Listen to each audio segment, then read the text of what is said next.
tentang mengenal diri. Gus Wau bilang man arafa nafsahu faqad arafa rabbahu. Barang siapa yang mengenal dirinya pasti akan mengenal Tuhannya. Di dalam diri ini ada yang goib. Satu yang namanya roh, kedua yang nama naf tadi Pak, yang ketiga sukma, keempatnya itu eh, apa naf, roh, sukma, dan jiwa itu tadi Pak. Yang saya tanyakan ya, yang dikenal itu yang mana gitu Pak? Sambut matur nuwun. Assalamualaikum warahmatullahi wabarakatuh. Waalaikumsalam warahmatullahi wabarakatuh.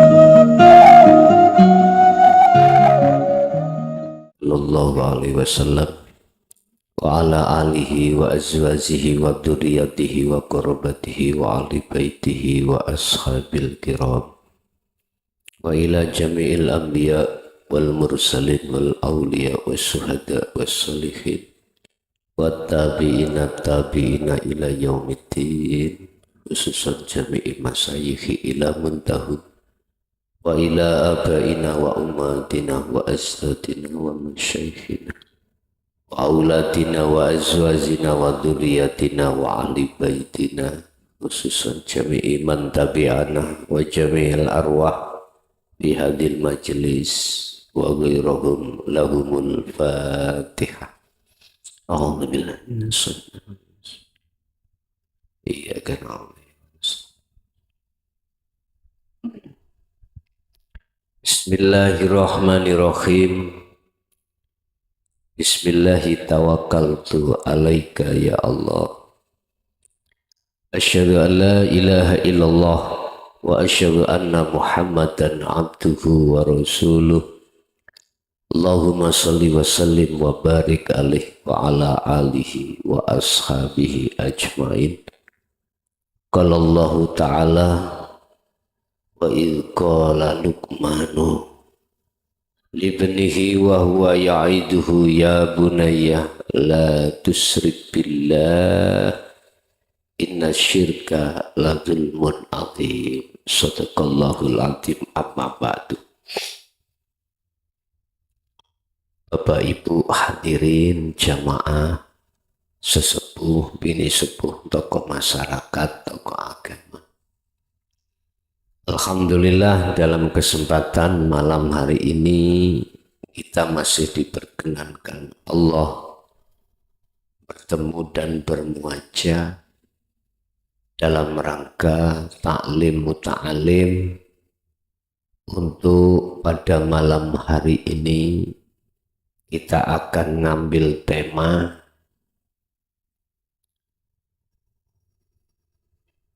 solihkanlah jasadmu juga ruhaniyahmu. Solihkanlah jasadmu, baguskanlah jasadmu, lebih-lebih ruhaniyah.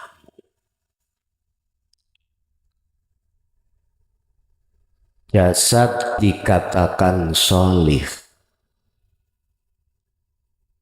ing miturut umat Islam berarti patuh terhadap hukum syariah. Jasad dikatakan solih manakala patuh di dalam hukum syariah.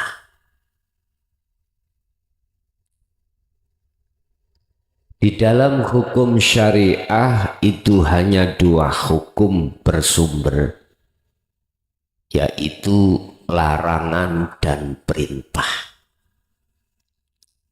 Di dalam larangan dan perintah ada beberapa hukum banyak. Larangan, haram, maksiat, dan lain sebagainya. Saya tidak membahas terkait soleh ing mungguh menungso atau soleh secara jasmani, karena ini jenengan mulai kecil sudah dididik.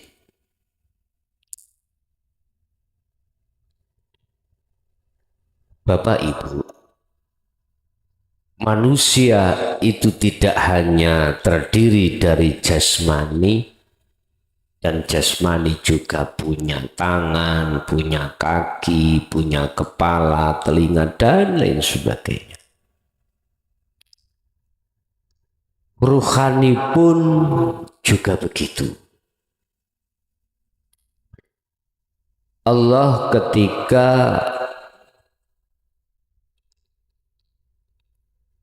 meletakkan rohani di dalam jasmani, itu juga punya jus-jus atau bisa kami katakan sebagai rangkaian. Jasmani punya mata, rohani pun juga begitu.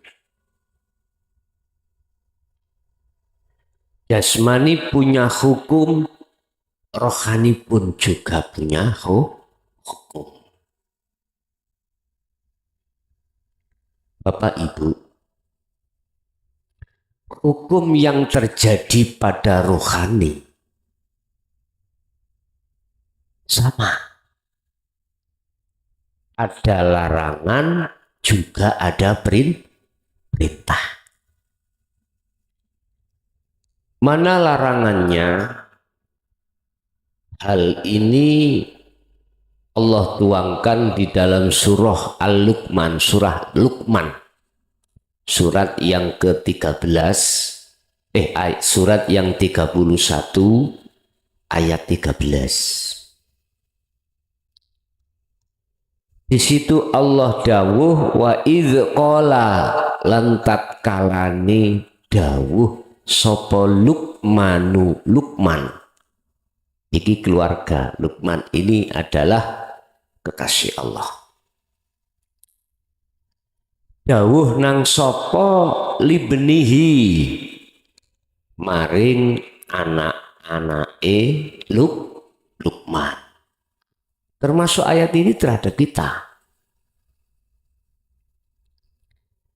Yaiduhu aweh nasihat sapa Luqman hu ing anake Luqman. Rupane dawuh, rupane nasihat. Ya bunayyahu anak ingsun, la tusrik ojo nyekutokno sira kabeh billahi kelawan Allah.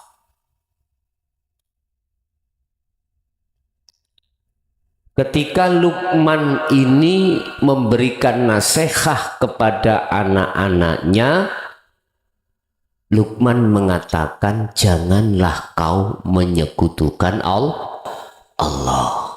Yes. Wakaf. Mandet. Perkara syirik itu ada dua, Bapak Ibu. Ada syirik jali, syirik yang dilakukan oleh jasmani. Orangnya disebut musyrik, pada umumnya disebut kafir. Yes. Ini jelas. Miturut agama Islam, barang siapa yang tidak beragama Islam, iki versi agama lho Pak nggih, agama Islam. mongko wong iku disebut wong kafir. Sebab apa? Sebab apa? Sebab mereka tidak menyembah Allah. Iki versi umum. Islam mengatakan itu. Tidak jauh berbeda dengan agama lain. Juga mengatakan itu. Ini jasmani, Pak ya. Jasmani. Makanya mulai kecil kita dididik di dalam agama Islam tentang hukum syariah.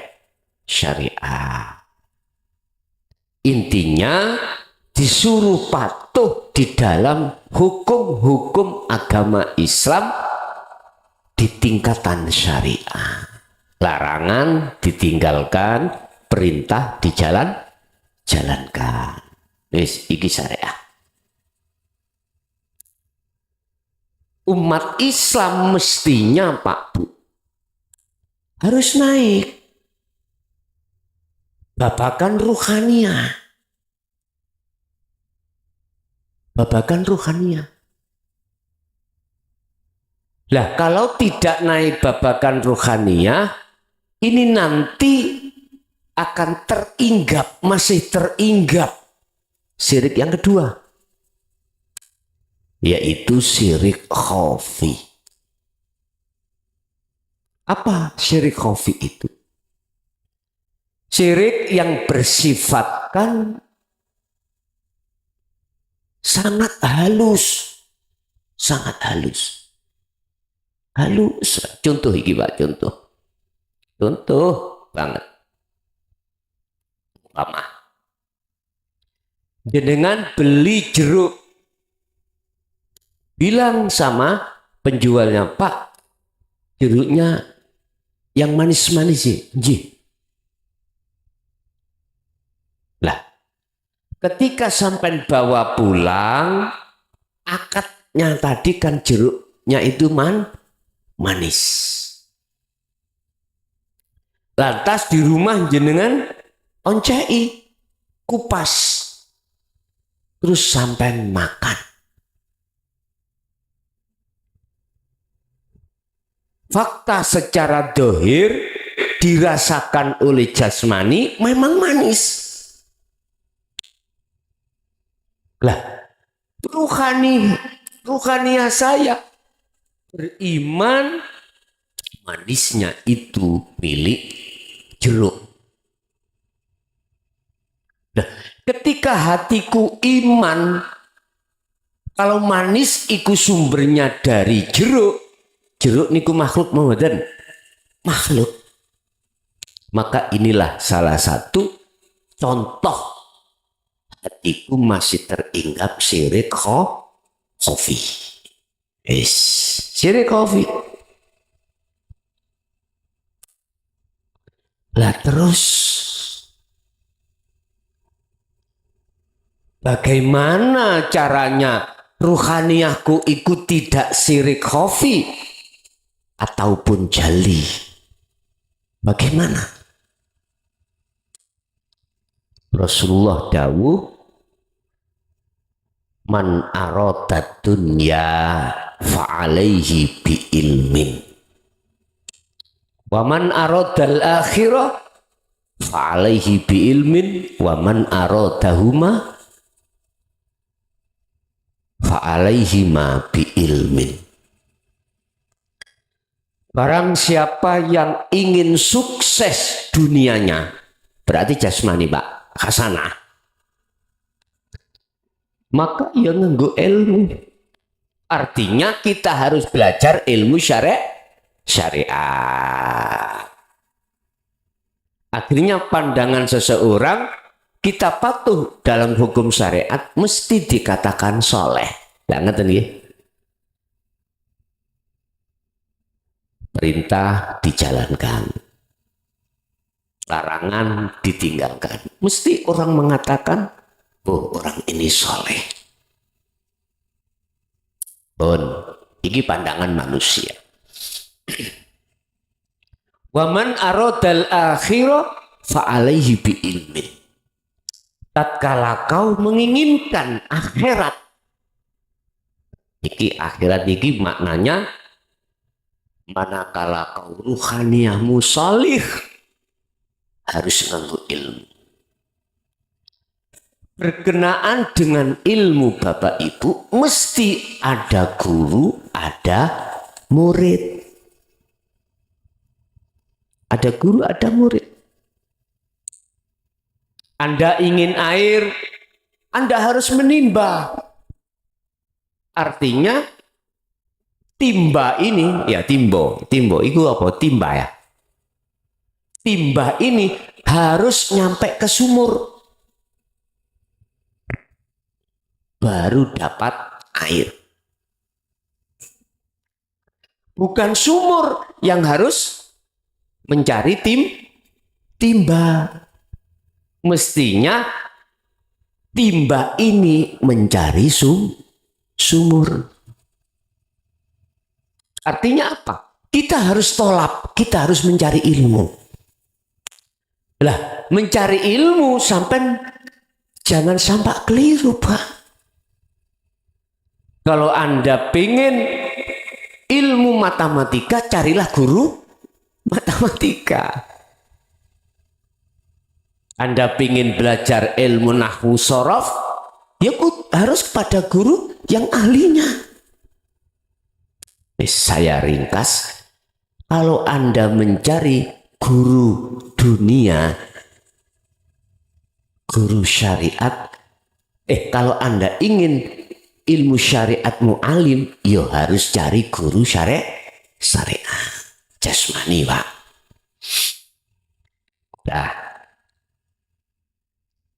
Nah terus akhirat iki apa?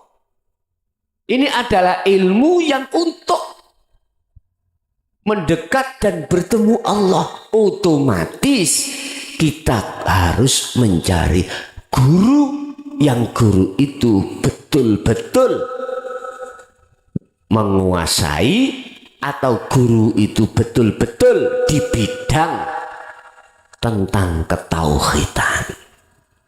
Jangan keliru. Inilah yang sering kami sebut sebagai guru akhirat. Ini. Kalau sudah menginjak tentang guru akhirat, Bapak Ibu, ilmu yang kita kaji dan kita pelajari itu nggak ada pembahasan ilmu tentang dunia.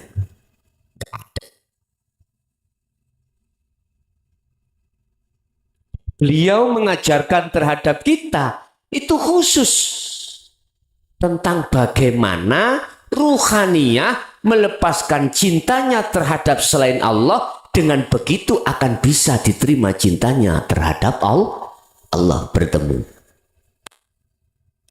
Ini Bapak Ibu.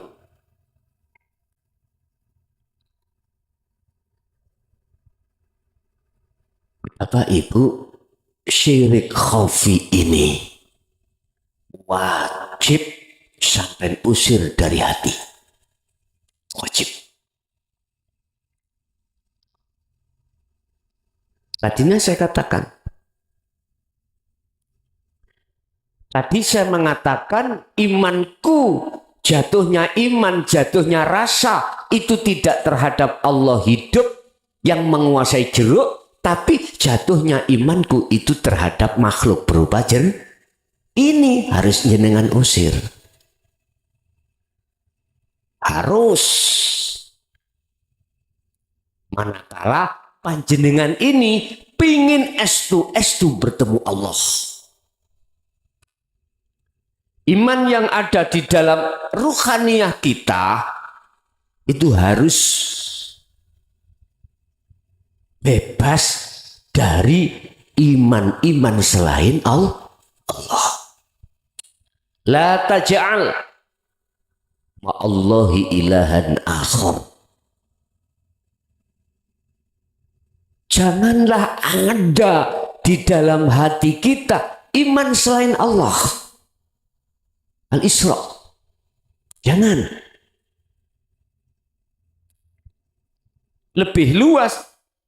jagatnya hati jenengan, jangan ada, jangan kau masuki selain Allah, jangan.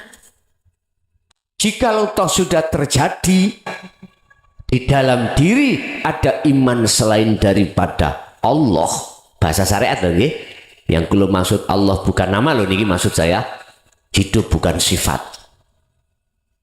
Manakala sudah terjadi banyak iman-iman dalam hati saya, ini wajib kita keluarkan, wajib kita usir dari wilayah hati, wajib. Caranya bagaimana? Kita sudah diajarkan terhadap guru-guru kita akhirat. Bahkan kita juga sudah diajarkan bagaimana membersihkan, mengusir iman selain Allah yang sudah bersarang di dalam hati. Dan ini tidak mudah loh Pak ya. Nggak mudah. Tapi akan mudah manakala jenengan iki terus menerus. Kita membersihkan satu tempat dari kotoran yang sudah ngelet, nayeng. Memang susah Pak. Tapi kalau terus kita mau menggosok, terus kita mau membersihkan, aku yakin akan bisa bersih. Bahkan dikatakan dalam satu makalah, hati iku laksana kaca. Tatkala kaca ini kotor, maka nggak jelas lah, bahkan tidak tampak ketika kita mengaca. Tapi manakala kaca itu bersih, maka tampak jelaslah ketika kita mengaca. Sama dengan hal itu. Fi qulubihim marad fazatuhumullahu marad. Penyakit yang sudah kadung ngelet di dalam diri kita yang berupa iman selain Allah hanya satu Pak, membersihkan. Apa? Berzikir. Zikir yang yang membersihkan penyakit-penyakit hati ini. Apakah itu jatuh la ilaha illallah diucapkan di lisan? Bukan. Apakah yang dimaksud zikir itu diucapkan di hati? Allahu Allah, Allahu urib? Bukan. Tidak bisa Pak ini membersihkan. Terus lantas zikir yang bagaimana? Pemahaman zikir, pemahaman ingat itu tidak menyebut, Pak. Tidak menyebut. Hatimu ada satu kesadaran bahwasanya semua apapun yang terjadi, kecut dan manisnya jeruk, di situ ada hidup, ada Allah. Gunakan wajahnya ruh jenengan untuk menghadap terhadap wajah Allah ini. Gunakan. Makanya mengapa di dalam Sirul Asr itu tahapan pertama su'aul basiroh, membersihkan iman-iman selain Allah. Di situ Pak. Berapa hari? Terserah Allah. Terserah Allah. Itu urusan Allah. Yang penting rohaniyahmu itu terus melakukan dzikir sirul asrar. Simple mawon Pak, simple. Di su'aul basiroh ini Anda itu melepaskan iman-iman selain Allah di dalam hati. Makanya la taj'al ma'allahi ilahan akhar. Jangan ada yang bercokol di dalam hatimu selain Allah. Selain Allah. Iki ruhaniyah. Menciptakan ruhaniyah yang soleh. Ini caranya. Urusan jasmani Anda beraktivitas apapun, monggo. Sampai di dalam ayat lain Allah katakan,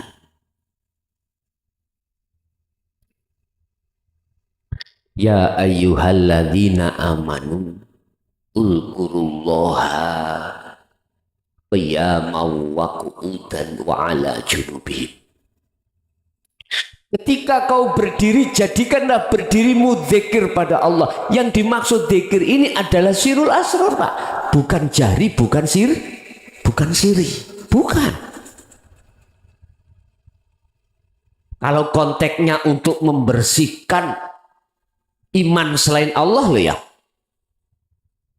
Sirul asrar jatuh di su'aul basiroh. Rasa iman hanya satu. Praktekin namun ngeten.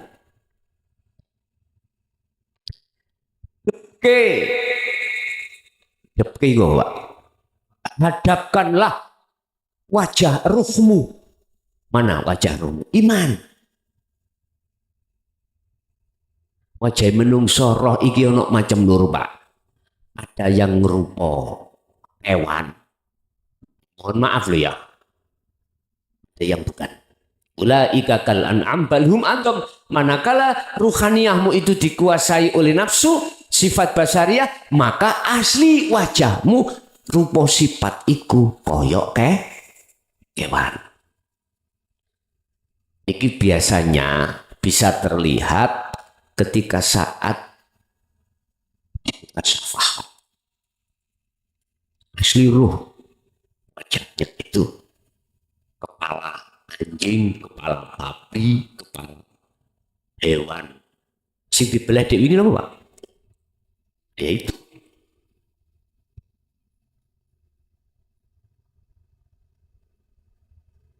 Itu pasti kita itu kalau seperti itu masih berwajah hayawan, pasti kita itu golongan ahli hijab. Pasti. Wa minhum man haqqat minad dhalalah. Masuk golongan orang yang tidak percaya ketika saat Rasulullah menyampaikan tentang dinul haq. Mesti ditolak, Pak. Mesti ditolak. Duh. Kalau Anda sudah klik di dalam hati tentang ilmu ini, maka disitulah proses perubahan wajah. Inni wajjahtu wajhiyah lilladzi fatoros samawati wal ardh. Sak temene wajahku iki tak depno nang wajahe Allah. Lilladzi hidup yang menguasai jagat langit dan bumi, jasad dan rohania. Doa iftitahnya loh, Pak ya.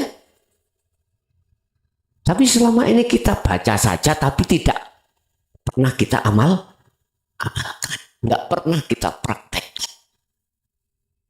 Bagaimana Anda bisa mempraktekkan? Wong ilmunya nggak tahu. Bagaimana Anda tahu wong ilmunya kita tolak? Nggak bisa, bos. Nggak bisa. Kalau itu sudah Anda terima kefahaman, berarti yang dimaksud wajahnya ruh adalah iman. Tadi imannya kepada selain Allah, sekarang imannya hanya pada Allah.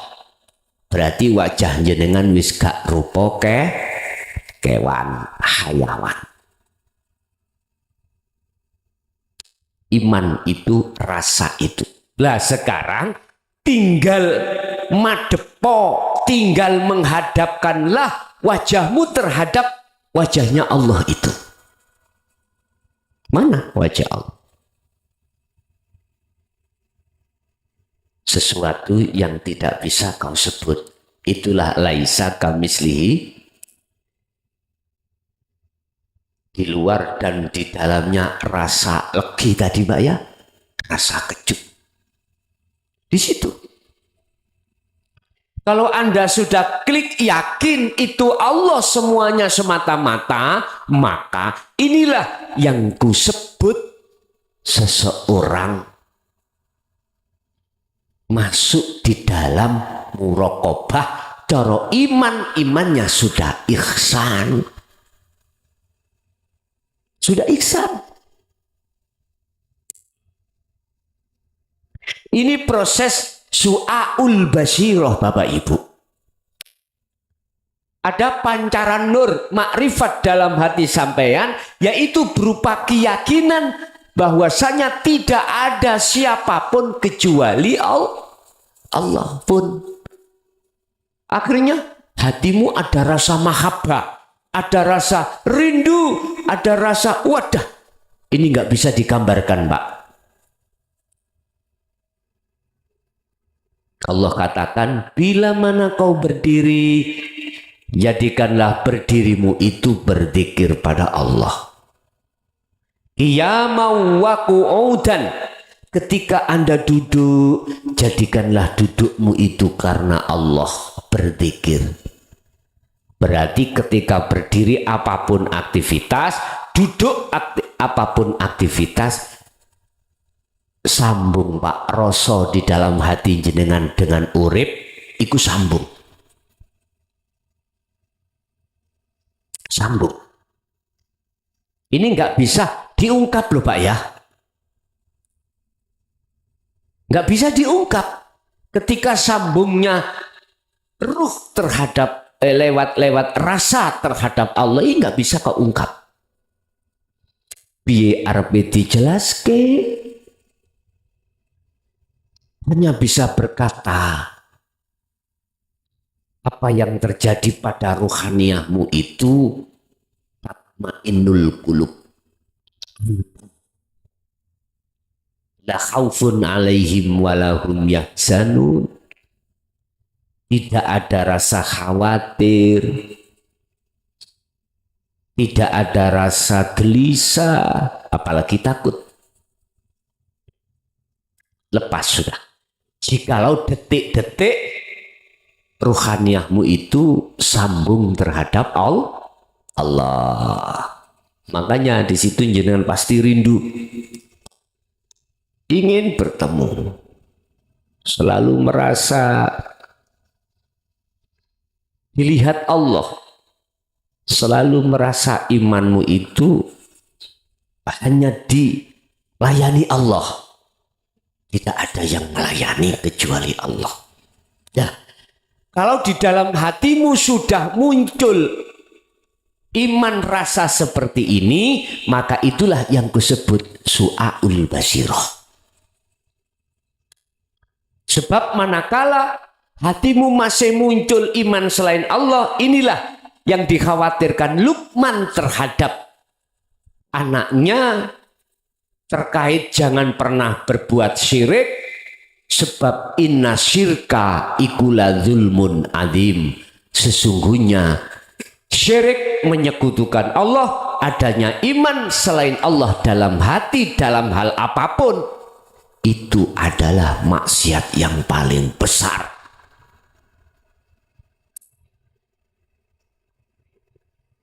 Jasad ada di lokalisasi itu dosa besar, tapi lebih besar dosanya ini, syirik tadi. Udah, terus kula niki syariat kula tipis, bahkan tidak mengerti syariat blas. Bolehkah saya berguru nang guru akhirat langsung, syariat saya gak patek baik? Ini pertanyaan yang sering terjadi loh Pak niki. Terjadi. Sebab ada satu makalah yang mengatakan, jikalau syariatmu masih tipis, jangan pernah kau belajar ilmu hakikat. Wong berpendapat iku nggih sah-sah saja, Pak ya. Sah-sah saja. Tapi izinkanlah saya juga berpendapat. Bukan berarti pendapat saya itu mencari kebenaran dan menyalahkan pendapat panjenengan. Enggak loh Pak ya. Enggak. Pendapat saya gini. Aku tanya, umurmu berapa? Kulo niki pun 50, ada yang 40 tahun. Mungkinkah kau kembali ke masa belajar dulu saat umur 10 tahun untuk mondok, belajar ilmu nahwu sorob, ilmu hadis, ilmu Quran, ilmu apapun yang bersifatkan jasmaniah. Mungkinkah itu bisa kau lakukan? Padahal panjenengan iki yo wis duwe garwa, sudah punya istri suami, sudah punya anak, tiap hari mencari nafkah untuk anak dan keluarga. Makanya aku tanya, mungkinkah Anda ini meninggalkan anak istrimu, suamimu, pondok lagi ning pondok syariat belajar ilmu fuqaha? Apabila Anda mungkin, silakan. Terus kalau Anda maksa seperti itu, aku tanya, umurmu tinggal berapa tahun? Sementara kau dituntut ruhaniyahmu itu ndang lekas. Wada'u ila rabbik. Lekas mengenal Allah dan bertemu Allah. Terserah panjenengan. Nek hemat saya Pak, hemat saya loh ini, pendapat saya. Entah pendapat ini, makalah saya ini Anda katakan ngawur atau tidak, terserah Anda. Cuman saya pertimbangan masa depan kekalmu. Anda mengertinya ilmu syariah tentang sholat saja, ya udah. Artinya Anda mengerti tentang ilmu syariat 10%, ya 10% itu gunakan. Saya itu sholat itu bacaan ngerti. Gak ngerti belas. Apa artinya Fatihah dan seterusnya, nggak ngerti belas. Menurut saya, ya udah lakukan sesuai kapasitas syariatmu masing-masing. Ada yang begini Pak, sholatiku rubuh gedang. Rubuh gedang itu Pak, bacaan Fatihah gak iso, karena memang sejak kecil tidak diajarkan ngaji. Saya hanya bisa mengucap Allah menurut di lisan gitu. Maca Fatihah ya gak iso, nggak bisa. Bacaan ketika saat ruku, iktidal, apalagi bisanya syariat sampean bisa mengucap Allah. Ya udah. Gerakan jasadmu udah lakukan itu gerakan, walaupun lesanmu mengucap hanya Allah gitu. Lo bisanya segitu loh Pak. Lah manakala Anda takut salah gerakan, tadi yo makmum. Ya bendino nang masjid, nang mushola. Kalau imammu itu berdiri, ikut tak berdiri, rokok ikut tak rokok. Kamu mau coba Allah toh, nggak bisa baca apa-apa. Syariat. Yang penting ruhaniyahmu itu saged donong, saged bertemu Allah ketika saat wa qiyaman wa qu'udan wa ala junubihim. Ini pertimbangan umurmu tinggal sedikit. Wis umpama kita umur 50, Pak. Sadar kita umur 50, tinggal berapa? Wis katakanlah tak kasih, kata Allah tak kasih 80 tahun, lagi mati, berarti 30 tahun. Berarti secara syirik khafi kita berapa tahun? Sejak kita itu akil balik, lebih banyak mana syiriknya dengan imannya? Allah, saya tidak sepaham Pak dengan makalah sesuk anakmu ajarono ilmu jero nek wis umur 40. Saya tidak sepaham.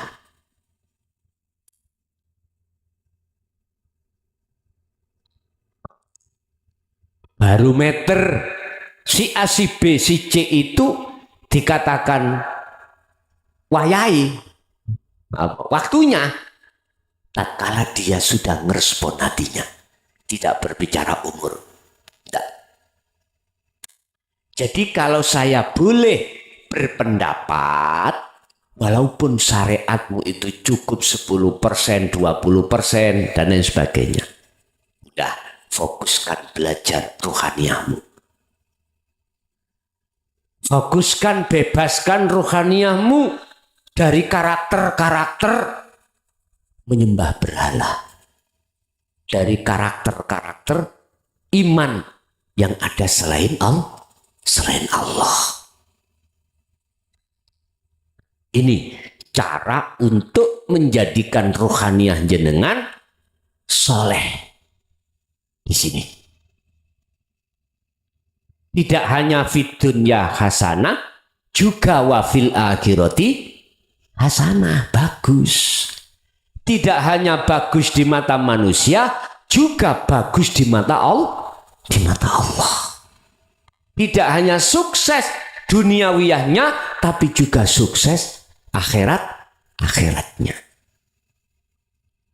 Kalau memang begitu, man aradahuma ya fa'alaihi ma bi ilmin. Ya harus dengan ilmu. Makanya sudah untung Pak, kita itu sudah dididik Allah langsung dengan bahasa dan sistem yang lebih canggih, sistem yang lebih mudah diterima panjenengan kali kula daripada tahun-tahun dulu.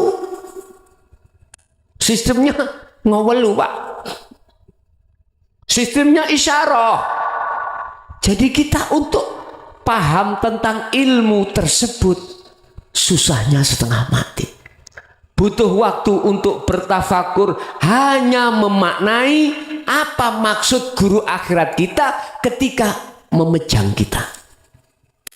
Saya juga ngalami Pak. Dari si Abah saya dulu seperti itu. Allah, kalau nek takon dilokno ojo kakean gitu. Udah lakukan aja.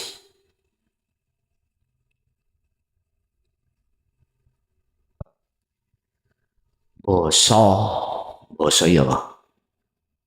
Ketika kita sudah dipahamkan Allah tentang dzikir sirul asr, wala biyen itu dulu itu saya disuruh dzikir jari sirri 20.000 setiap hari. Itu cuman proses gitu.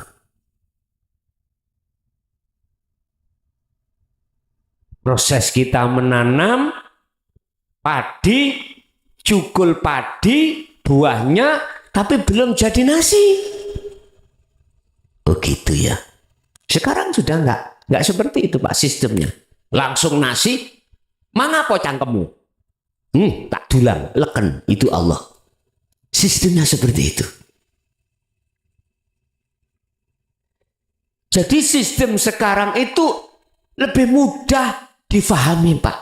Akhirnya jenengan yang dulu pernah mengalami berguru terhadap masyayikh dengan bahasa isyarah, dengan sistem dari Allah ini, walaiki, oh ini yang dimaksud, buka langsung Pak. Buka buka langsung. Ibu, Bapak, sistem ini bukan dari saya. Bukan. Ilmu ini bukan ilmu saya. Bukan. Jangan salah iman jenengan. Jangan salah persepsi Anda. Saya itu tidak jauh berbeda. Kemarin dulu saya katakan speaker. Yang halu-halu itu Allah. Saya sama kalian jenengan. Sama.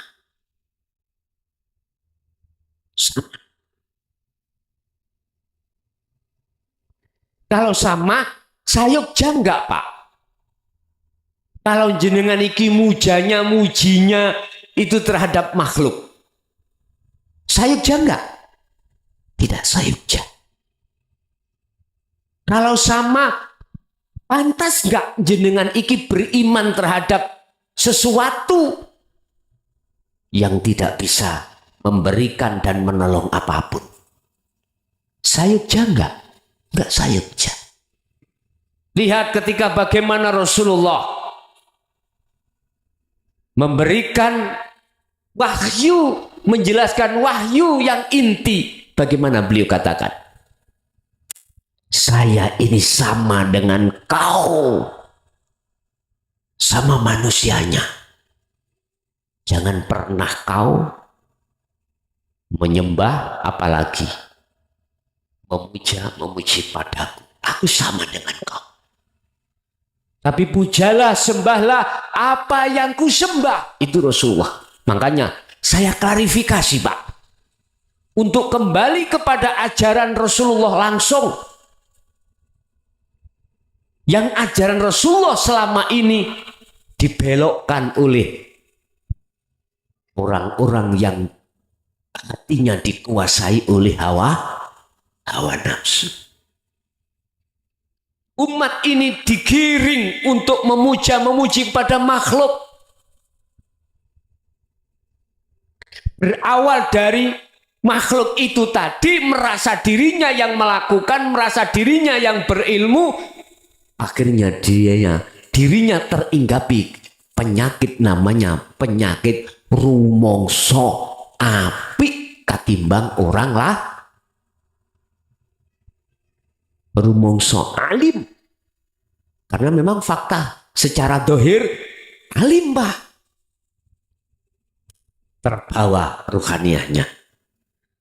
Mesti Anda dipaksa untuk menghormat. Sampai ada disuruh untuk ngambung dengkule, ngambung kakinya. Yang alasannya barokah. Oke, sekarang kita sifatnya dialog. Andai kata tidak ada Allah, jeruk itu bisa manis? Gak bisa. Gak bisa. Mengapa lantas Anda beriman terhadap makhluk? Akhirnya pujaan kita hanya pada makhluk. Ini ditegur Rasulullah. Makanya, walaupun lainnya tidak berani ngomong ajaran Rasulullah sesungguhnya, oke lah. Saya katakan, urusan Anda tidak setuju, bukan urusan saya. Ini balagum minkum. Saya hanya kasih nasihat.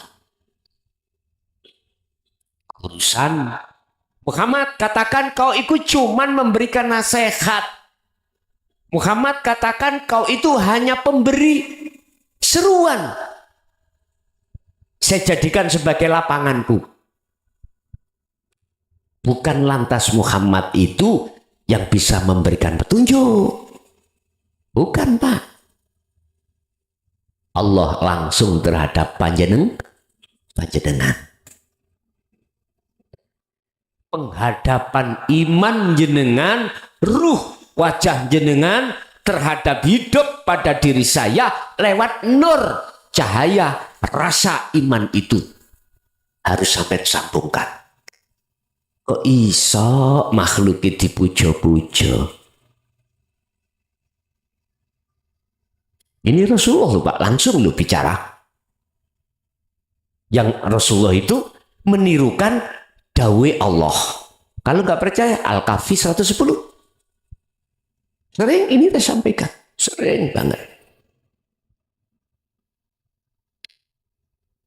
Inilah yang dikhawatirkan Luqman terhadap anaknya, manakala anakku nanti menyekutukan Allah. Kita sebetulnya Bapak Ibu mantan-mantan penyembah berhala. Ruhaniah kita.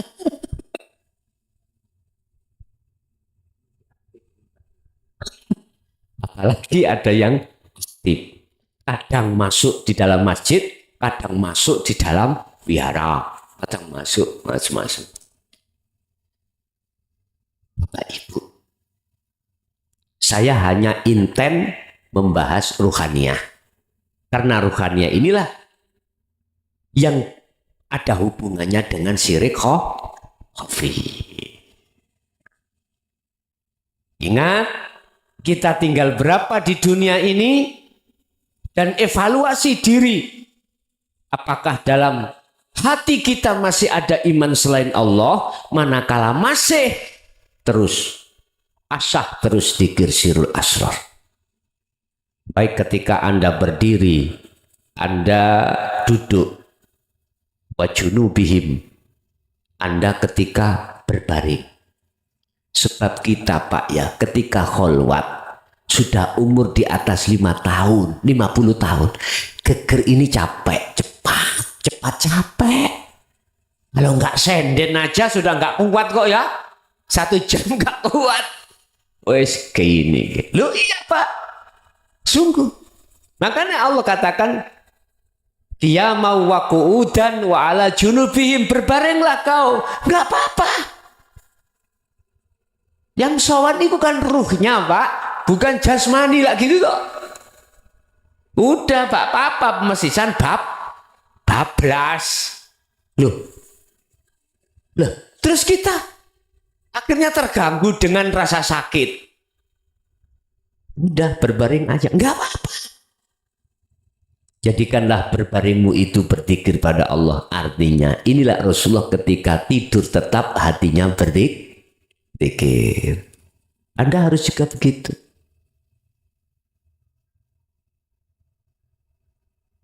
Dan inilah salah satu cara untuk membersihkan manakala di dalam hati ini masih ada syirik khafi, gitu loh Pak. Setelah itu selesai, silakan mati. Nggak apa-apa. Anda sudah bebas.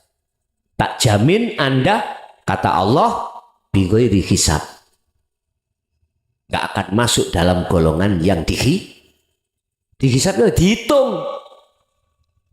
Lah Anda sudah fana ya Pak, sudah nggak pernah ngaku-ngaku, sholat ya sudah nggak diaku. Kalau sholat Anda apapun sudah tidak diaku-aku, laksana dompet ini Pak nggak ada isinya, apa yang kau hitung? Kalau nggak ada isinya kau hitung, berarti kau orang stres. Yang perlu dihitung itu karena dompet ada isinya. Sholat tak aku Pak. Apapun tak aku, makan aku. Aku semua. Ini yang dihisab Allah, yang dihitung ini. Makanya ada golongan bighairi hisab, ada golongan bihisab. Sayaquluna alladzina qalu udkhuluha bisalamin aminin. Malaikat itu gak wani takon marebuka Pak. Gak wani. Gak berani. Allah kok ditakoni. Gak berani Pak. Dia kan sudah fana Pak. Fana. Makanya malaikat hanya bisa berkata, selamat datang, perjalananmu aman, tempatmu sudah disediakan. Ibu kisah sudah. Golongan sinten Bapak Ibu ini? Inna awliya Allahi la khaufun alaihim walahum yahzanun. Itulah golongan kekasih Allah. Lah bagaimana caranya menjadi kekasih Allah? Tapi jangan jenengan lantas kholwat itu duit tujuan cek dadi kekasih. Ndak Pak, itu status. Gak usah sampai golei. Lakukan sesuai dengan aturan petunjuk di situ apa? Asah terus zikirmu. Udah, nggak usah duwe niatan pengen dadi ulama, kepengen dadi kiai, pengen dadi guru akhirat, pengen dadi kekasih Allah. Jangan, Bos. Itu namanya wayasudduna an sabilillah. Anda ini telah tertipu oleh nafsumu sendiri. Bagaimana? Ikuti Rasulullah. Petunjuknya Allah sudah memberikan. Di mana? Ali Imran ayat 31. In kuntum tuhibbunallaha fattabi'uni. Apabila cintamu ingin diterima oleh Allah, maka kata Rasul, ikuti aku. Ini sering saya katakan.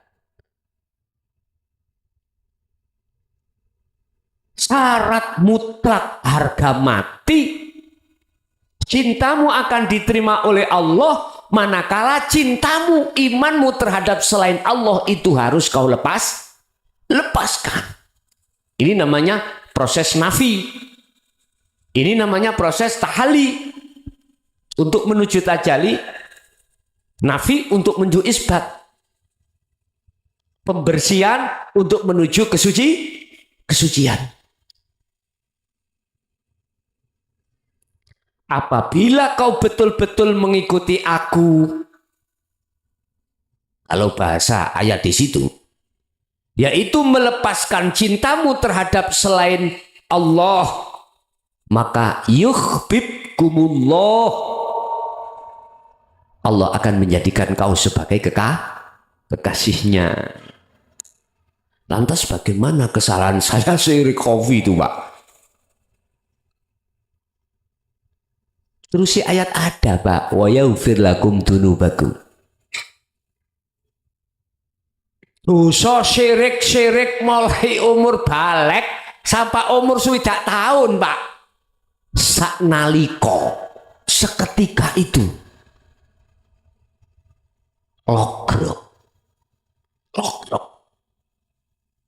Inilah bagi Allah, walaupun syirik dikatakan dosa besar, bagi Allah kecil. Kalau mendapatkan pengampunan.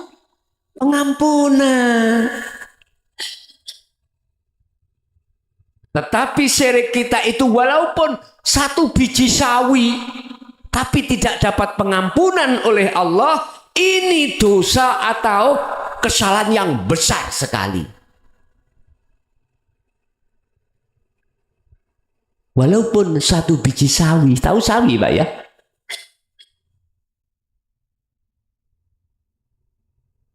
Berarti besar dan kecilnya dosa syirik itu tergantung Allah mau mengampuni atau tidak. Hanya itu. Ya bunaya la tusyrik billah inna syirka la dzulmun adzim. Jadi Luqman mewanti-wanti, Pak. Sudah diwanti-wanti sik tetap terjadi. Bahkan Nabiullah Ibrahim juga mewanti-wanti anaknya.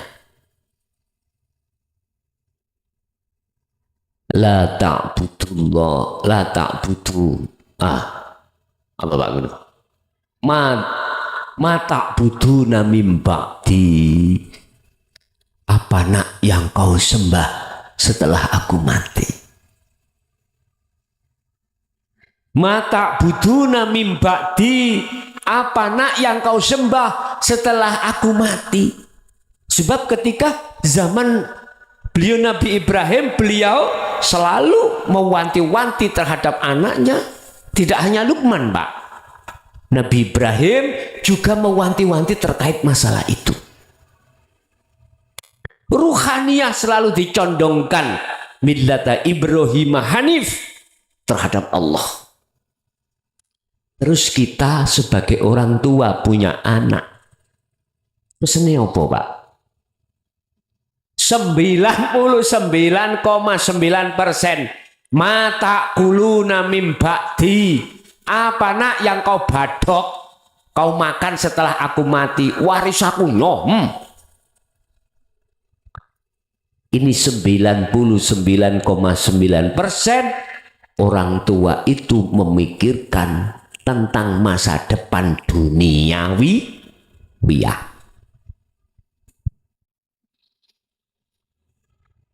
Subhanallah, cuman hanya 1% yang selalu menyerukan terhadap anak dan istri kita untuk menyembah Allah. Udah, yang lalu biarlah berlalu. Untuk ke depan kita ikuti apa pesan-pesan Allah yang tertuang di dalam Al-Quran. Lebih-lebih jawabannya cuma satu: sibukkan terus hatimu untuk berzikir, yang zikirku maksud menghilangkan syirik khafi dalam dirimu. Yes. Baik ketika jasadmu berdiri atau duduk atau berbaring, gunakan terus su'aul basirah untuk menuju ainul basirah. Kalau kita sudah sambung Pak, sudah tahu jalannya, proses pertama kita pasti akan dikembalikan lagi. Artinya suatu saat Anda tidak akan klik menghadapi berbagai sikon atau persoalan. Kadang-kadang kliknya habis, sudah selesai. Ya Allah, aku manglali.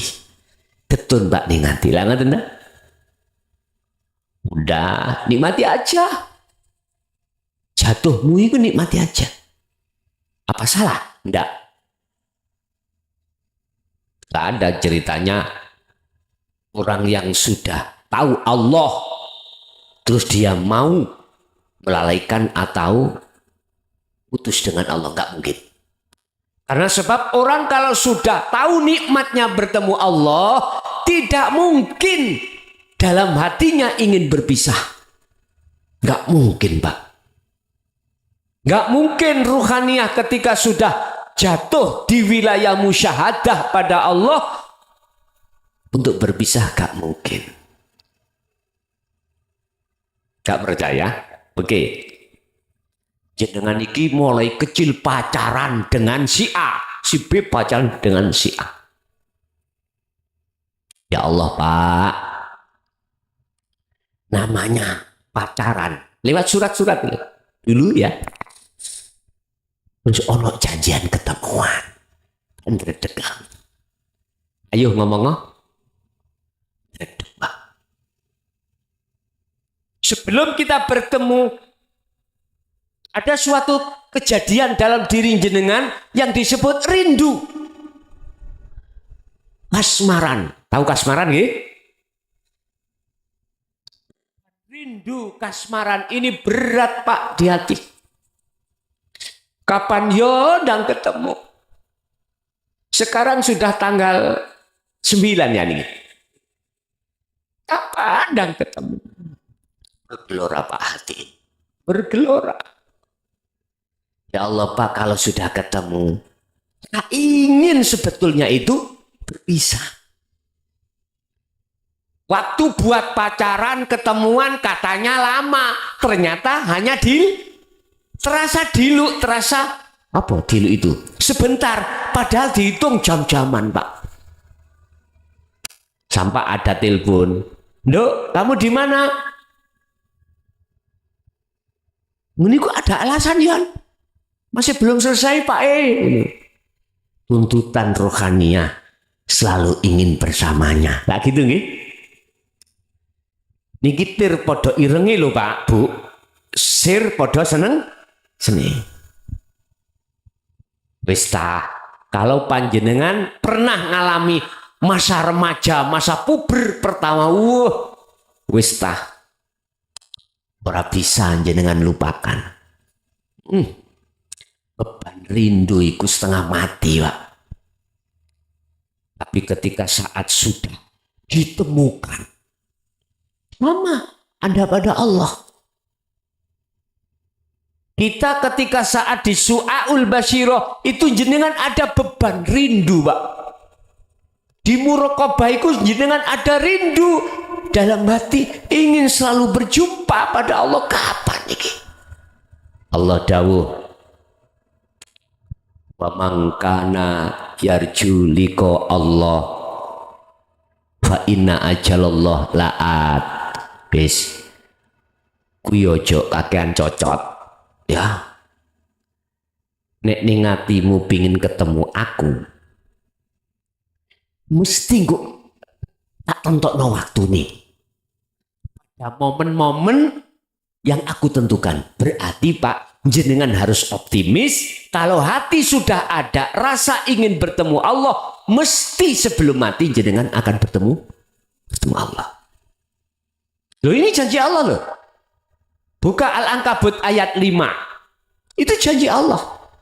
Entah ketemu nih nanti jenengan itu hitungan di wilayah itu menit, jam, atau terserah melihat kelas jenengan. Lihat kelas jenengan. Kalau kelasnya kita itu di musyahadatul fana, dalam 24 jam itu bertemunya mung sedikit. Tapi aslinya kau tidak ingin untuk berpisah setelah berjumpa, nggak ingin. Tapi ini adalah maksud Allah supaya Anda mengerti bagaimana rasanya bertemu aku dan bertemu selain aku. Ternyata apa jawabannya? Ketika ruhaniyah bertemu selain Allah, gelisah, gitu? Khawatir, rasa takut, itu di situ. Yes. Ini memang untuk membentuk karakter jenengan, iman tauhid sampai datang Allah di Ahad itu supaya sempurna. Diajar dulu sampai, disiksa Allah dulu. Takduk noamu, mana? Ditarik mana? Tidur nih, ditarik mana? Seni Al-Quran Allah. Wis, gak usah kamu bahas kapan dan di mana, di zona apa atau momen apa kau akan bertemu aku. Laksanakan aja zikir tersebut, laksanakan. Zikron kathirot, perbanyak, artinya teruskan, terus. Otomatis harus diukur dengan kemampuan diri kita masing-masing. Wis, mengalir ya Pak, enak nantinya. Wis, kalau kita itu sudah ngertos, sudah dibimbing, sudah melakukan bimbingan itu, bahkan sudah sampai pada Allah, Anda akan tahu mana antara yang abadi dan tidak. Ngomong masalah senang, bahagia yang abadi itu yang mana? Apakah bertemu pada Allah? Apakah bertemu kemewahan dunia? Pasti Anda akan bisa menyimpulkan. Pasti Anda akan bisa menyimpulkan. Ternyata kesenangan yang abadi, ketentraman yang abadi, hanya satu, bertemu Allah. Ala bidzikrillahi tatmainnul qulub. Ini Anda percaya gak percaya silakan. Ini Quran loh Pak, saya nggak main-main. Bahkan Syekh Ibnu Athaillah itu dawuh Pak dalam satu pasal, bila mana sifat basariyahmu itu sudah kau usir dari jagatnya ruhaniyahmu, maka kau akan menemukan keabadian, kesenangan yang abadi. itulah bertemu Allah. Bertemu Allah. Tandanya ya apa Pak? Anda tidak melihat tausiah itu munculnya dari makhluk. Ilmu ini munculnya dari Allah. Itu tandanya. Kalau hati Anda sudah iman seperti itu, asah terus. Asah terus. Nanti suatu saat Anda dimasukkan Allah di lokalisasi. Kira-kira kau melihat Allahnya atau melihat maksiatnya. Coba lihat. Kalau di masjid mudah Pak. Nggih? Kalau di majelis-majelis taklim, sholawat, atau zikir, gampang Pak. Tapi manakala kau dihadapkan pada wajah dohir maksiat, bagaimana imanmu? Bisakah kau menjatuhkan wajah ruhaniyahmu terhadap Allah di situ? Sulit. Karena melihat maksiat. Karena aku punya dasar di dalam syariat, kalau jelek itu datangnya dari dirimu sendiri nafsu, kalau baik datangnya dari Allah. Pak, bagaimana mungkin kau bisa mengatakan dari Allah? Lawang kau tidak kenal Allah. Kalau nggak punya nomornya Allah, apa dapat SMS Allah? Nggak mungkin Pak. Ingat, aku akan menghendaki hambaku tentang hidayah, maka tidak satu pun yang bisa makhluk lain menyesatkan. Sebaliknya, manakala aku menyesatkan satu hambaku yang kuhendaki, maka tidak ada satupun manusia atau makhluk lain yang bisa memberikan petunjuk.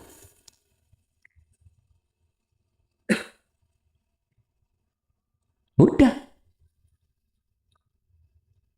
Memang bingung nih Pak. Bagaimana kita bisa tahu kalau itu dari Allah, itu dari nafsu? Lah wong kita nggak kenal Allah, nggak usah ngomong Allah, nafsu aja kita nggak kenal. Man arafa nafsahu faqad arafa. Niki hadits qudsi kalau nggak salah. Dawuh Allah yang tidak tertuang di dalam Al-Qur'an, itu namanya hadits qudsi. Barang siapa yang kenal dirinya nafsu, maka faqad arafa, maka betul-betul dia dikatakan kenal Tuhan. Hanya ternyata mana? Hidup. Kalau kita mengatakan nafsu atau jiwa Pak, dalam diri kita ruh itu memang dibekali Allah, disandingi Allah sifat basariyah dan basiroh. Sifat basariyah dihuni oleh jiwa atau nafsu nafsiyah dan amarah. Basiroh dihuni oleh jiwa, namanya nafsu lawamah dan mutmainnah. Dua kubu itu tiap hari. Yang kubu basariyah apa? Wa ma ubari'u nafsi inna nafsala amaratum bisu. Selalu ngajak melalaikan Allah. Ditimbun dalam hati kita iman selain Allah. Ditimbun. Oh, semakin besar. Makanya mengapa Allah mengatakan fi qulubihim maradun fazadahumullahu marada. Walahum adzabun adzim. Ayo. Semakin besar penyakit itu semakin lama bertambah. Tumpuk-tumpuk. Akhirnya ruhaniyah tidak bisa dikatakan ingat pada Allah. Sekalipun dzikir la ilaha illallah, dzikir jari ataupun dzikir siri, bahkan sholat lalai. Nggak sadar Pak kalau semua itu yang berperan adalah Allah. Nggak sadar. Bapak Ibu hadirin jamaah rahimakumullah. Itu masa-masa lalu kita. Pendem sing jero untuk ke depan kita hanya satu. Asahlah dzikir. Udah cukup. Masalah ngaji, masalah ilmu. Itu nomor loro, Pak. Bagi jenengan yang sudah mengerti bagaimana caranya untuk membersihkan iman selain Allah. Kita nggak butuh pinter, Pak. Simpel saja kita kembali pada Allah. Kalau Anda sudah paham bagaimana caranya kau melakukan tindakan nafi, isbat, ya sudah, lakukan saja. Makanya banyak netizen yang tanya, Gus, saya belum berbaiat tapi saya paham tentang sirul asab. Boleh aku lakukan? Boleh. Boleh. Biar langsung Allah sendiri yang menyambungkan. Langsung. Udah lakukan aja. Bolehkah saya berbaiat di YouTube, Gus? Nah, silakan. Kalau kau mengerti tentang baiat itu apa. Dan siapa yang membaiat Anda. Kalau Anda tahu menjatuhkan asyhadu pada ilallah, silakan. Tak apa-apa. Sebab Allah itu tidak hanya di sini, di sana juga Allah. Aina matwallu fasamma wajhullah. Dimanapun Anda berada, dimanapun Anda menghadap, dimanapun, di situ ada wajah Allah. Gusti Allah itu tidak hanya di masjid, Pak. Tidak hanya di musola. Ngapunten, mohon maaf. Dimanapun Anda masuk, manapun itu ada Allah. Dalam lokalisasi ada. Yes. Mana lagi? Di gereja ada. Di wihara ada. Wa nahnu aqrabu ilaihi min hablil warid. Dan Allah itu tidak jauh. Lebih dekat dari urat nadi atau urat leher. Oleh karena ruh itu ada barzahnya, ada pembatasnya, maka ruh tidak akan pernah tahu dan klik pada Allah. Hilangkan barzahnya, dindingnya itu, pembatasnya itu, hilangkan. Hijabnya itu hilangkan. Caranya, kembalilah kau pada pembahasan dzikir. Itu cara untuk melepaskan penjara dirimu dari hawa nafsu. Bapak Ibu hadirin jamaah rahimakumullah, kalau Anda sudah ada rasa rindu, ada rasa pingin ketemu Allah, berarti itulah tanda, salah satu tanda kalau ruhaniyahmu itu di mata Allah disebut ruhaniyah kang soleh.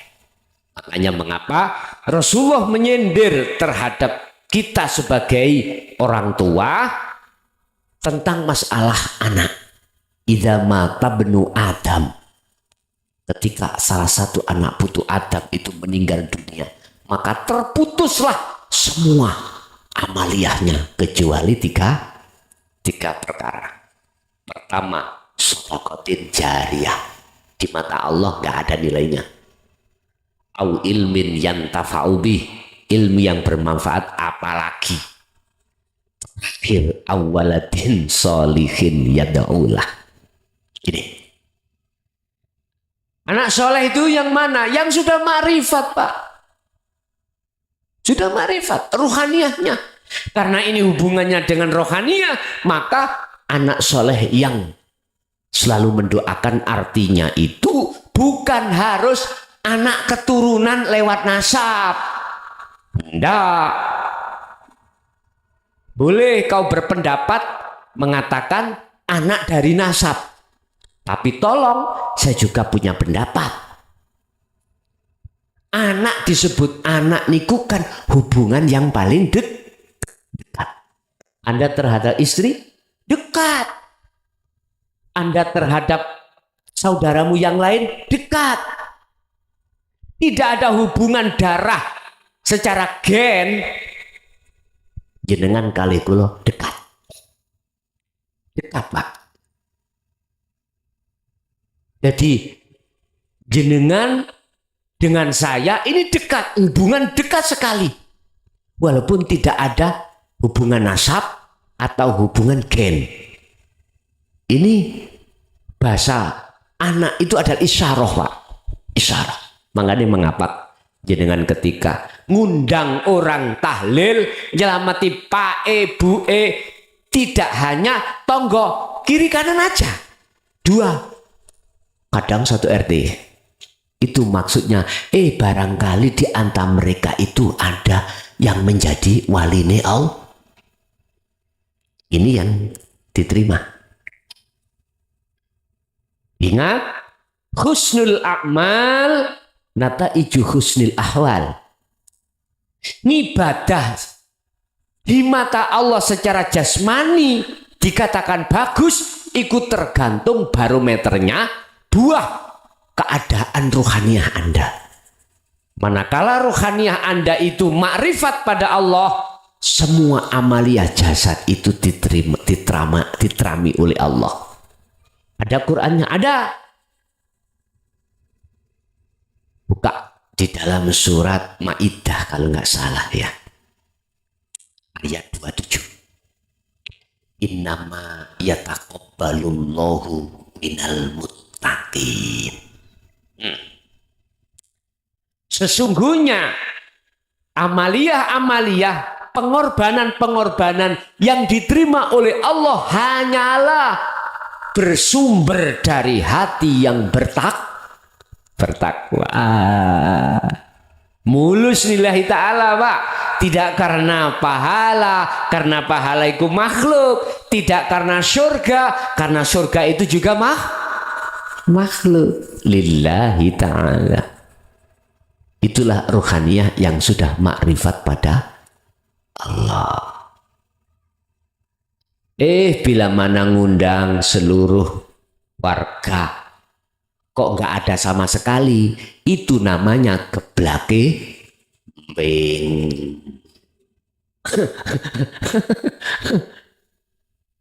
Beliau walaupun secara jasmani tidak mengucap Fatihah secara jasmani loh ya, tapi secara rohani beliau berbicara dengan Allah. Jaminan, Pak. Ya ini yang diterima. Kelihatannya dia itu orang kurang tahu orang ya. Datang tahlilan nggih. Diem. Cuman mek ngene tok.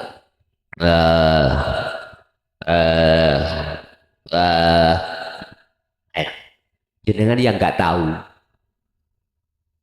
Enak kok melok moco oleh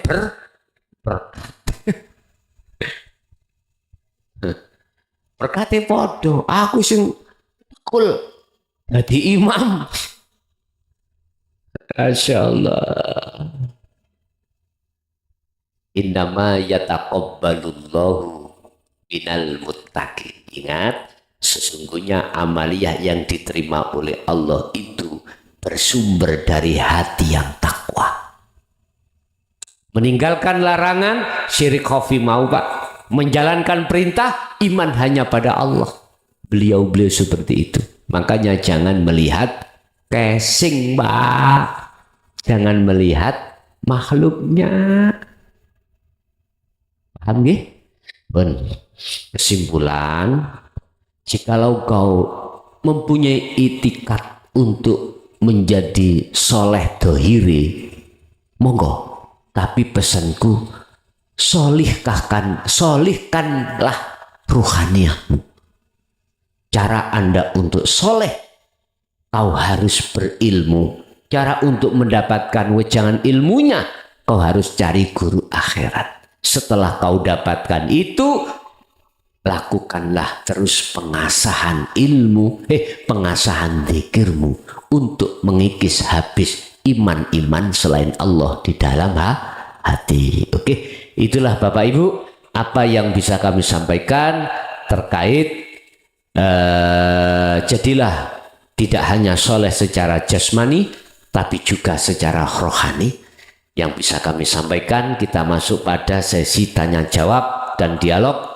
Barangkali ada yang perlu ditanyakan, kami persilakan. Assalamualaikum warahmatullahi wabarakatuh.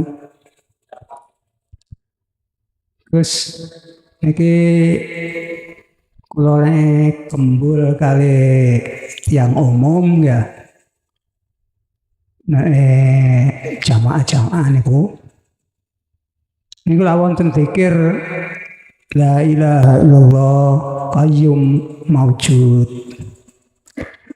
Lah niku artine qayyum maujud itu hidup yang diwujudkan.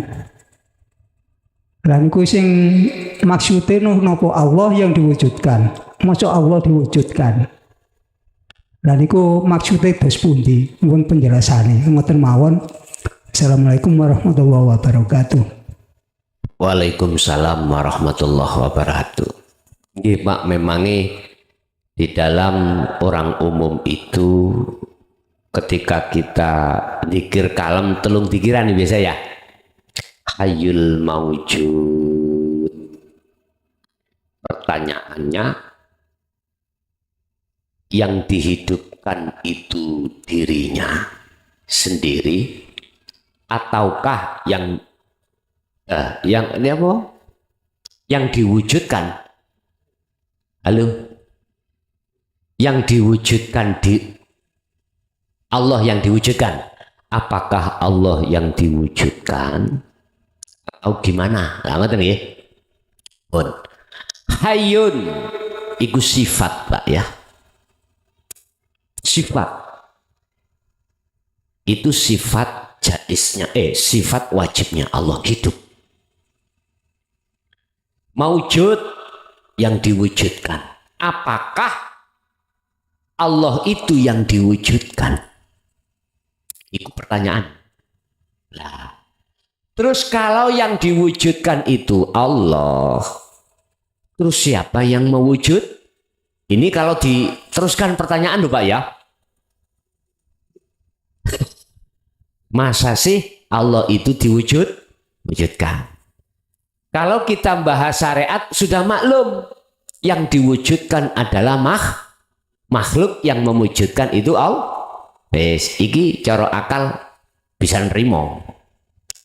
Cuman apakah terus siapa yang mewujudkan Allah itu kalau Allah diwujudkan?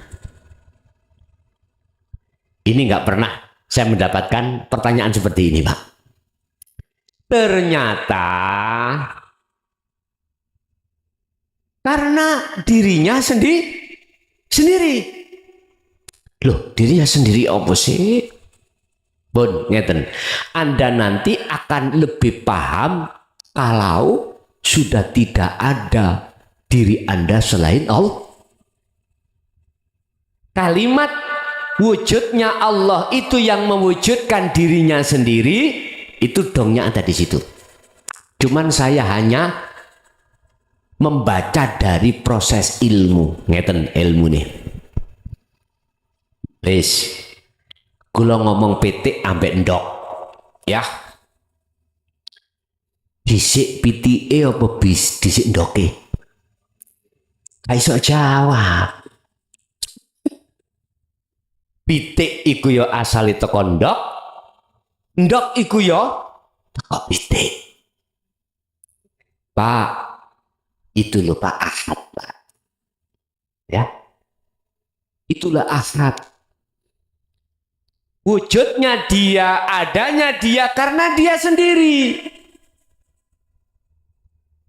Nah, ini di wilayah Ahad, di wilayah Esa. Nah, kita mohon maaf, kata Allah, Kalau kau ingin bertemu aku Ahad ini, yo hilangkan dirimu.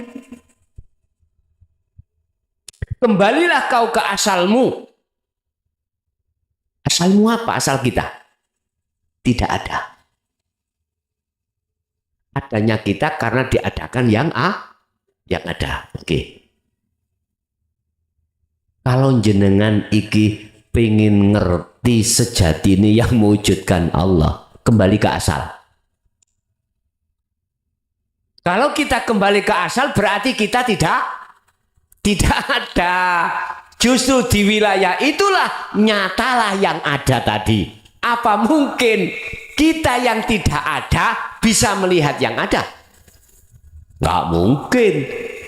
Apa mungkin kita yang nggak ada bisa mengadakan yang ada? Nggak mungkin. Berarti yang melihat yang ada ya yang ada. Yang mengadakan yang ada yang ada. Gus tambah muter ndasku. Empun kali ndas dulur. Empun kali akal. Bisa gendeng samenku. Ambe iman. Wis duduknya itu ambe iman. Wis pokoke nek kepingin luweh jengleh, luweh jelas nyata dalam diri jenengan, mesti kok Anda diem. Nggak komentar. Namanya akad. Ilmu sudah nggak kanggo, Pak. Di situ ilmu sudah nggak kanggo, laku ya sudah istiqomah nggak. Lungguh ning kono. Meneng.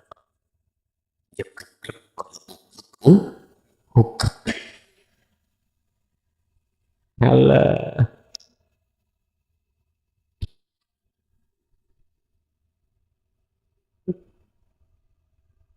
Bagaimana kita merasa kalau semuanya itu Allah, wong kita sudah tidak ada? Bagaimana akan muncul rasa? Berarti yang merasakan, yang dirasakan, Yun sewu Pak ya, perkara yang untuk dijadikan merasakan semuanya nggak ada. Wis gak iso omong. Ngomong apa wakmu kalau semuanya di depanmu sudah tidak ada? Hei apa iki? Wis gak iso omong. Nggih, gini ku. Jadi Pak, yang mewujudkan ayun ya wujudnya sendiri. Makanya sampean tak tanya, sing dadekno ndok iku sapa? PT. Sing dadekno PT iku apa? Ndok. Jawabane muter-muter ae. Antara ndok dengan ayam tadi. Nek pertanyaan begini mudah Pak. Lebih dahulu mana ucapan ndok dengan ayam? Jawab sampean jelas lebih dahulu ndok. Memang ucapan lebih dahulu mana ucapan ndok dengan ayam? Jawabnya lebih dahulu ndok. Sebetulnya Pak, kalau kuurai di dalam telur itu ada las Pak ya. Ada las. Tahu las? Sel. Sel ini akan mewujudkan dirinya berupa ayam.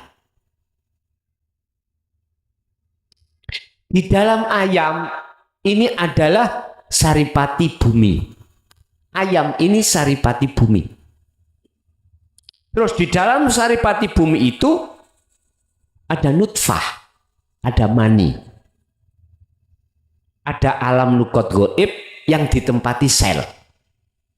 Jenengan makan buah, minum air, apapun, akhirnya menjadi mani. Ya, di dalam mani itu ada sel. Sama dengan ayam. Ayam makan jagung, makan apapun, membentuklah nutfah, nukot goib, yaitu alam yang aman untuk menyimpan Nur Muhammad atau sel tadi. Loh berarti Di dalam ayam itu juga ada sel. Iya, walaupun belum ditemukan babon, di dalam ayam jago itu ada sel. Ketika saat dirabeni, apa bahasa dirabeni itu Pak? Dikumpuli, dikawini, mbok emang, ayam mang ya, dibuailah. Akhirnya di dalam telur itu ada sel. Piye jawab sampean? Dahulu mana ayam dengan telur? Gak bisa jawab, Pak. Gak bisa jawabmu, itulah diamnya kebenaran mutlak. Itulah ahad. Jelas Pak? Oke, ada lagi, monggo. Ya Gus mau tanya juga ya Gus. Saya ini orang awam cuman pernah dengar gini ya Gus. Ada ucapan gini ya di dalam Al-Quran gini katanya. Allahu khalqillah amrillah. Lah niki amrillah niki ya Gus. Sing kula pingin tang letaken ya. Allah menciptakan atas ciptaannya dan Allah memerintahkannya. Inilah berlakunya syahadat ini. Wa id qala lil malaikati inni ja'ilun fil ardi khalifah. Tidak jauh dengan ini. Setiap diri Anda ini adalah perintah Allah.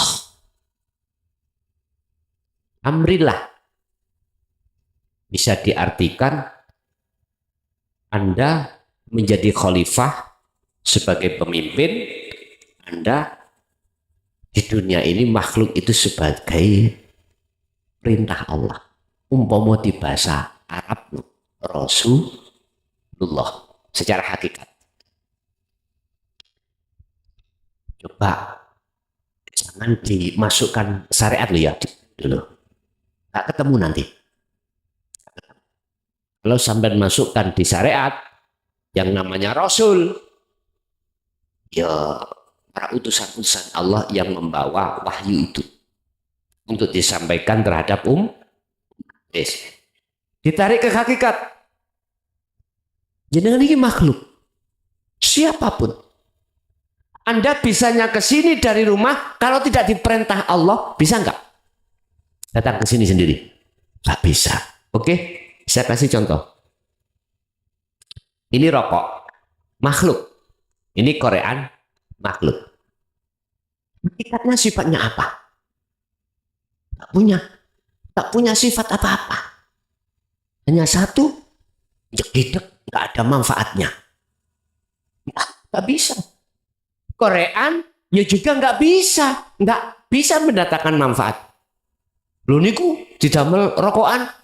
Iya sapa sing ngorek iki? Bisa? Korean dengan sendirinya? Itulah kita. Sebagai makhluk seperti itu asli sifatnya. Makhluk A rokok, makhluk B rokok. Pindahlah kau dari satu tempat ke tempat yang lain. Bisa pindah Pak? Pernah bisa pindah sendiri. Apalagi menolong. Korean ngomong ini, kok rokok aku nok kene iki akeh banyune adem kok.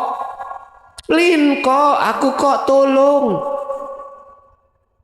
Akhirnya terjadi Pak. Pilih. Sinten sing ngelih? Rokok apa kula? Ayo. Tak kencet cangkemmu nek ngomong rokok. Lah ngoten toh. Ini bahasa kasar Pak ya.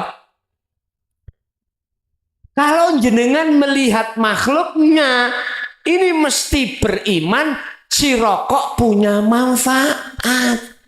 Bisa menolong si Korean. Jadi rokok saya dikembalikan.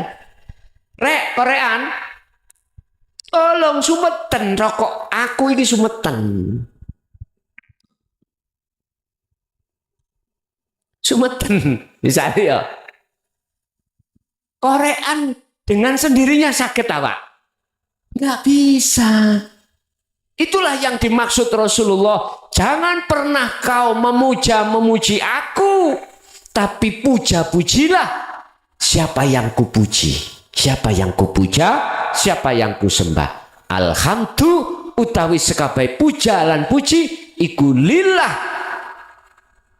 kagungane kepunyaan Allah. Banyak Pak yang menggiring kita untuk memuja makhluk itu banyak sekali. Untuk mencintai makhluk itu banyak. Wa yastahibbunal hayatad dunya alal akhirah.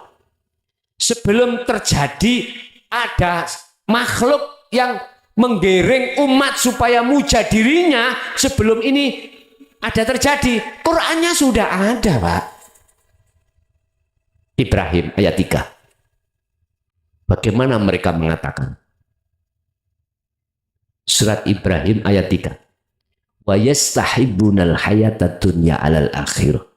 Kau disuruh untuk bercinta, memuja terhadap makhluk.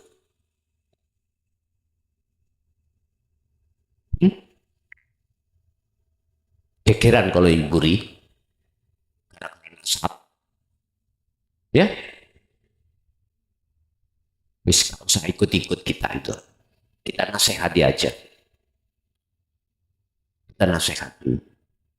Kita kembalikan iman beliau itu untuk iman khitoh, apa yang diserukan Rasulullah. Kalau mau, kalau nggak mau ya sakaramu dewe. Kalau tidak mau ya terserah Anda. Ingat, kau tidak hidup selama-lamanya. Ning dunyo itu kau itu hanya mampir untuk minum. Berapa tahun? 90 tahun kurang. Yo oke, tak tambahi 100, berarti 190. Masih kurang bos. Yo tak tambahi 50 engkas 50. Masih kurang. Ya silakan. Anda urip-uripate tok ini. Semuanya sudah ditarik Allah kekuatan dan sebagainya. Mau jadi kembang bayang? Terserah Anda. Kau akan tahu kalau kau itu selama ini tertipu dengan nafsumu sendiri. Kapan itu? Hatta idza ja'at musa'atu ba'da. Ketika perkara yang mengagetkan itu datang. Apa? Iya. Allah ya karim. Jadi Pak, secara hakikat semua makhluk bisanya bergerak karena digerakkan oleh, itulah bahasa diperintahkan bergerak. Jadi makhluk olehnya bergerak itu karena memang yang menggerakkan Allah. Sehingga posisi Korean itu sebagai utusan untuk menghidupkan Korean api kanggo nyolot rokok ngene iki ya shottingan.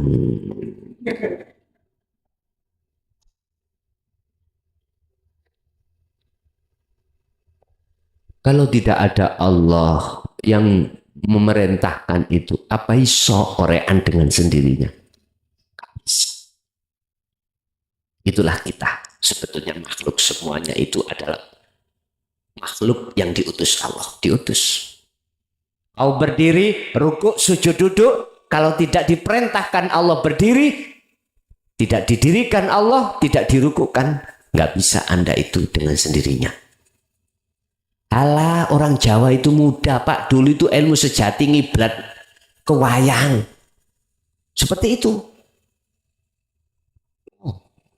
Didalangno nggih, dilakokno.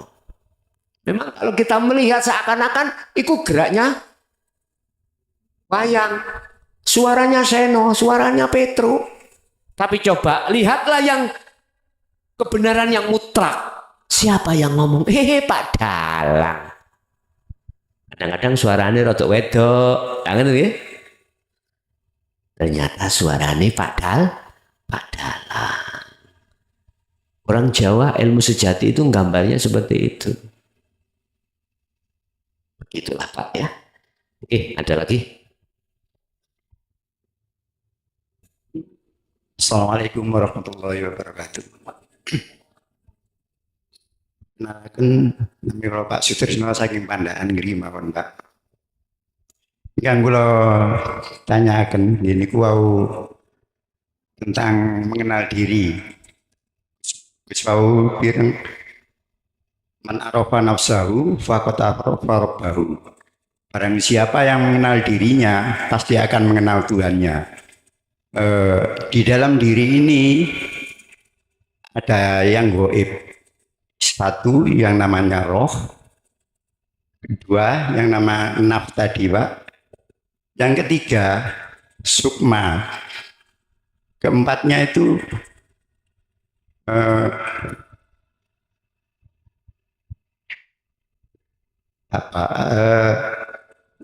naf, roh, sukma, dan jiwa itu tadi Pak. Yang saya tanyakan ya, yang dikenal itu yang mana gitu Pak? Assalamualaikum warahmatullahi wabarakatuh. Waalaikumsalam warahmatullahi wabarakatuh. Kalau kita mengenal satu persatu loh dulu. Semua empat itu adalah disebut makhluk. Mana sukma akal? Mana jiwa nafsu? Mana nyawa roh iku?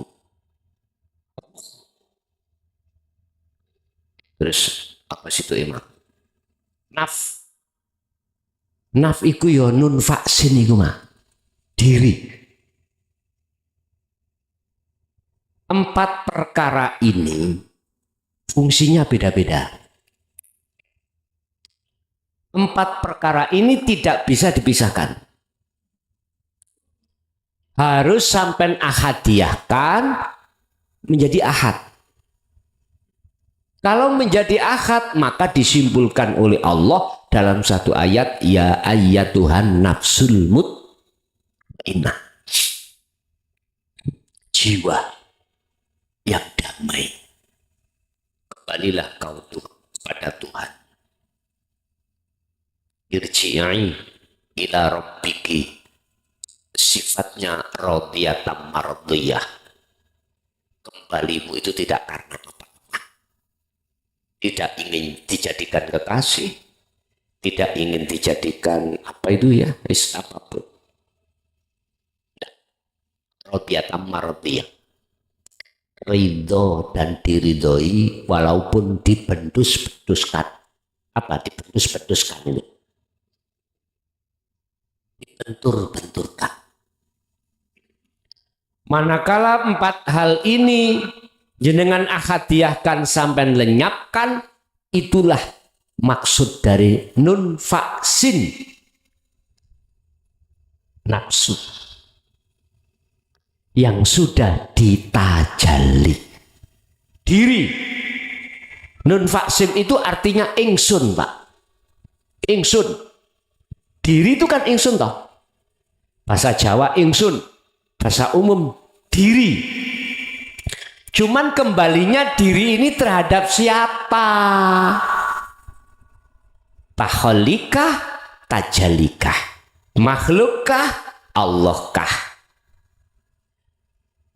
Kalau kita dikatakan belum kenal, mesti diri itu ya makhluk ini Pak.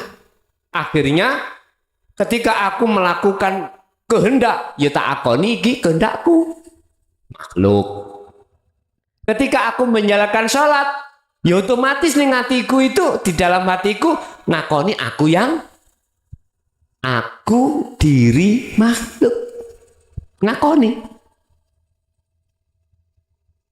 Ini jiwa pada saat itu berontak pada Allah, selama berontak disiksa. Man anta wa man ana. Nafas jiwa itu ngomong.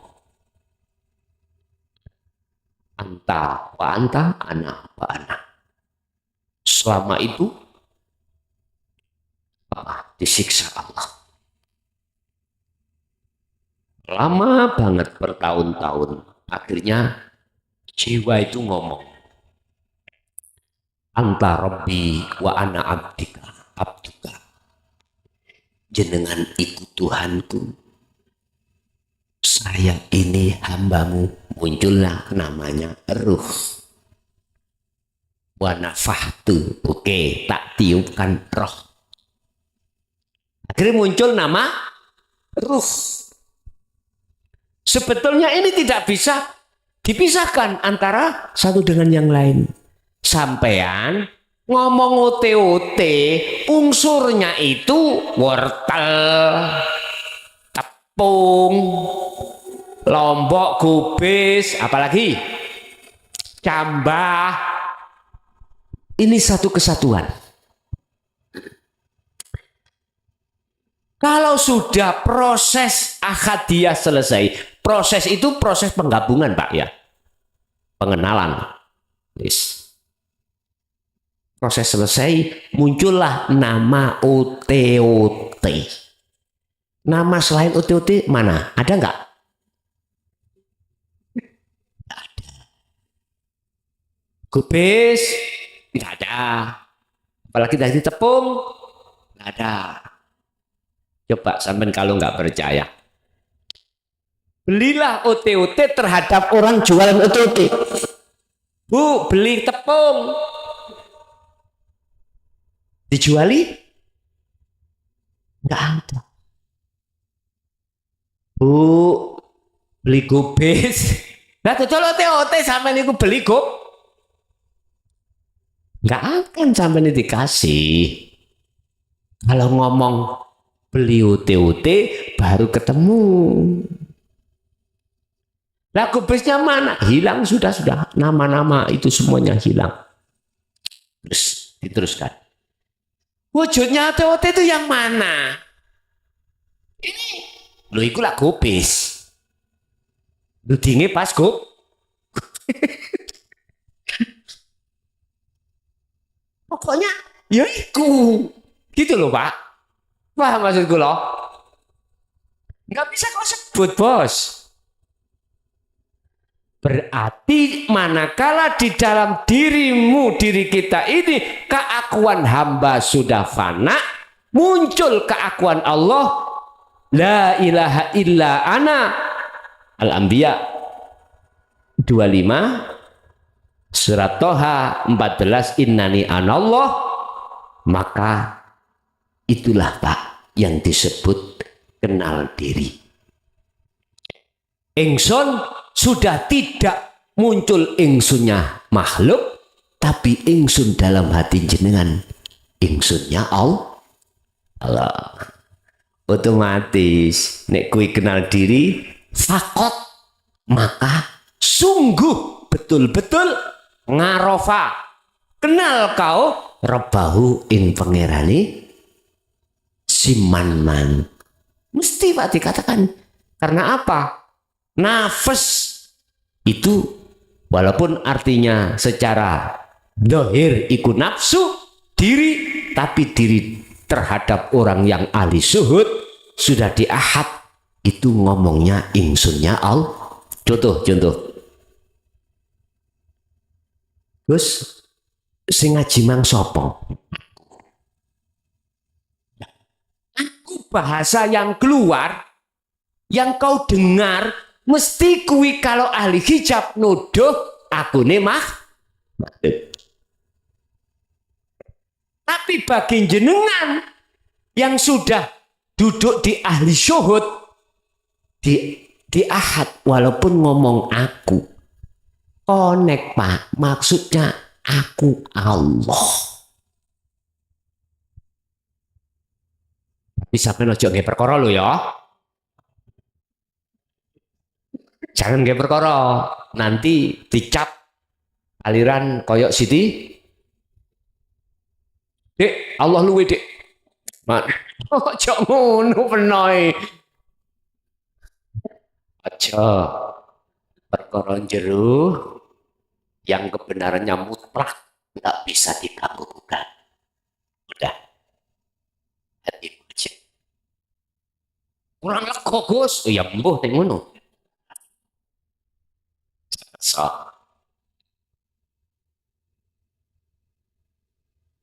Ini sawahnya siapa? Sawahku. Ketika kau moco aku, ruhaniyahmu harus duduk di tajali. Itu Pak. Sehingga kebenaran yang mutlak itu selalu ada pada diri jenengan.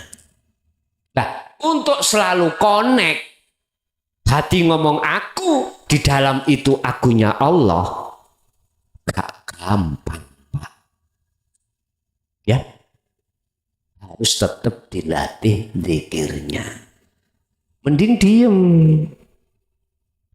Saya sendiri kalau boleh memilih Pak, Gus penak di tausiah ilmu tasawuf dengan diem di rumah saja.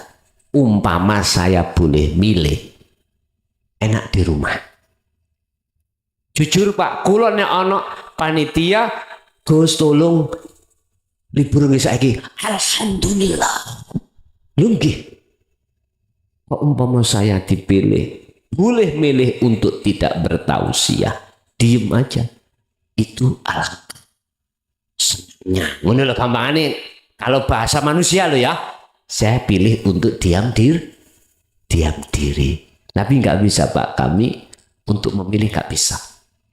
Oh, udah, kau harus sampaikan itu. Ya udah, walaupun resikonya tidak ringan, tetap ku sampaikan. Sebentar lagi kan ada komen-komen dan saya terkait masalah ini. Otomatis nanti masalah saya mensikapi meluruskan nasab itu ya, meluruskan iman yang melenceng saya kembalikan.